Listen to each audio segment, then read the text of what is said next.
All right, ladies and gentlemen, the LEC is back in action for the second split, and with an opening game between BDS and G2. And I think there hasn't been too much time to have the meta really change significantly, although there are some interesting picks that have been coming in and out, I would say. And I think there's some indications of that in this draft.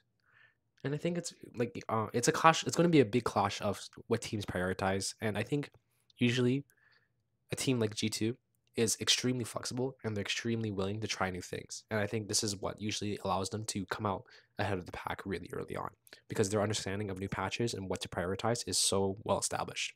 So, quickly, let's jump into the draft. This starts off with, in terms of the ban side, it's nothing too interesting. It's just that the only thing to know would be the Draven ban for Hansama, which is usually a really good thing for G2 a lot of the time because it ends up just being a free tech ban. BDS end up opening with Talia as their B1. So, not a very common opener. And then G2 respond with Ari, who has received a buff and has been getting steadily increasing in popularity, as well as the smolder. So there's very high priority on smolder. And it's very possible that this is becoming the case because a lot of the primary ADCs, Kalista, Ashe, are getting banned out. And outside this pool, there's like still Varus, but Varus has fallen out of priority due to the nerfs, and as well as what is it? That's pretty much it, to be honest with you. There's also Lucian lanes, sorry, and Zeri. But other than that, the AD pool is relatively small, so I think Smolder is actually probably best in slot AD carry at this point. So G2 recognize that and they go for it. What I find interesting at this point is that G2, they believe that Braum R3 is actually pretty good here, and I actually kind of agree with them. The reason for this is that Braum, okay, let's step back. To preface, Braum is a very, very comp defining sort of champion because he's very defensive, right? He's good at just peeling, and that's pretty much it. But that usually defines your entire comp when you burn up your support slot for that, right? It's not a bad thing because you have your smolder win condition. I think he's a unique AD carry in the sense that he has both infinite scaling and he gets disgustingly strong later on, but at the same time, he has decent range. Usually champions that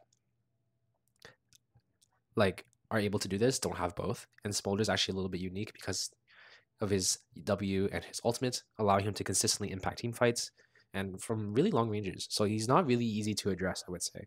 And then his ability to kind of dilute a lot of matchups is like it's kind of obnoxious. I'm not gonna lie. So G2 kind of acknowledge that, and they take advantage of the fact that BDS opened with Nautilus on 3, and they kind of took advantage of that. So I would say very contextual. You don't want to be picking Braum most of the time, and on top of this, it is due to the roles that BDS have picked.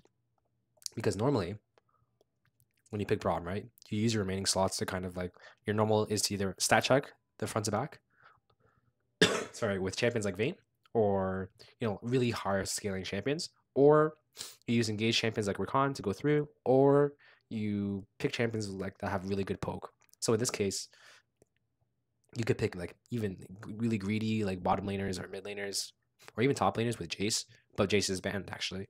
So that is why, with only jungle top remaining, if you think about it, both of those roles don't really offer much in order to achieve those conditions. So that's why G2 have identified that Braum is actually allowed here, R3, and then they can give more room for the remaining picks later on. You could easily have picked something else and then just saved the Braum. I think it probably would have been fine anyway, but I think this is a fine slot to pick it as well. And by no means did BDS draft bad.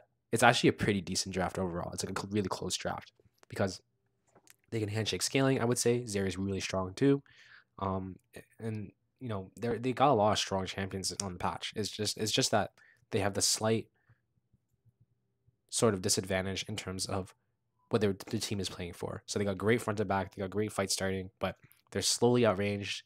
They are dealing with a lot of champions that are kind of like handpicked to deal with what BDS's comp is trying to do. And even this R5 is really funny from Broken Blade because he's kind of taking a page out of Adam's book by picking one of his champions, and trying to deal with him in the Aatrox matchup there. And you can see here G2 picking a lot of the winners of the patch. Like Arby got buffs, Wallybird got huge buffs, and G2 are picking really good slots. And I think while BDS was slowly edged out here, you could tell that the game was really close, and like the matchups are actually pretty close.